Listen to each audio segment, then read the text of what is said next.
Number 1 cancer ಅಪ್ಪ ಅಂತ ಒಂದು ನೀವು ಕೇಳಿದ್ರೆ ಅಂದರೆ ಬ್ರೆಸ್ಟ್ ಕ್ಯಾನ್ಸರ್.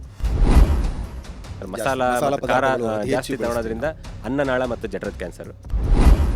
ಹೆಣ್ಮಕ್ಳಲ್ಲಿ ಇನ್ನೊಂದು ಎರಡನೇ ಮುಖ್ಯ ಕ್ಯಾನ್ಸರ್ ಅಂದರೆ ಗರ್ಭಕೋಶದ ಕಂಠದ ಕ್ಯಾನ್ಸರ್, ಎಸ್ಪೆಷಲಿ ಹಳ್ಳಿಯಿಂದ ಬರುತ್ತೆ. ನಿಮ್ಮ ಈ ಅನುಭವದಲ್ಲಿ ಯಾವ ರೀತಿಯ ಹೆಚ್ಚು ಕ್ಯಾನ್ಸರ್ಗಳನ್ನ ನೀವು ನೋಡಿದ್ದೀರಾ ಡಾಕ್ಟ್ರೆ?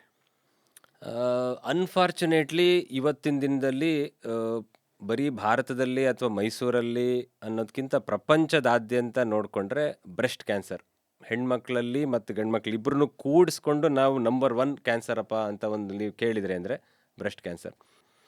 ಇಂಡಿಯಾದಲ್ಲಿ ಅದು ಬಿಟ್ಟರೆ ನಮ್ಮ ಹ್ಯಾಬಿಟ್ಸ್ ನಾನು ಹೇಳಿದಾಗೆ ಟೊಬ್ಯಾಕೊ ಕನ್ಸಂಪ್ಷನಿಂದ ಬಾಯಿ ದವಡೆ, ಹೆಡ್ ಆ್ಯಂಡ್ ನೆಕ್ ಕ್ಯಾನ್ಸರ್ಸ್ ಅಂತೀವಿ, ಗಂಟ್ಲು ಕ್ಯಾನ್ಸರ್ ಅನ್ಬೋದು, ಲಂಗ್ ಕ್ಯಾನ್ಸರು. ಸೌತ್ ಇಂಡಿಯಾದಲ್ಲಿ ನಾವು ನೋಡಿದಾಗ ನಮ್ಮದು ಸ್ಪೈಸ್ ಕನ್ಸಂಪ್ಷನ್ ಅಂದರೆ ಮಸಾಲ ಮತ್ತು ಖಾರ ಜಾಸ್ತಿ ತಗೊಳ್ಳೋದ್ರಿಂದ ಅನ್ನನಾಳ ಮತ್ತು ಜಠರದ ಕ್ಯಾನ್ಸರು.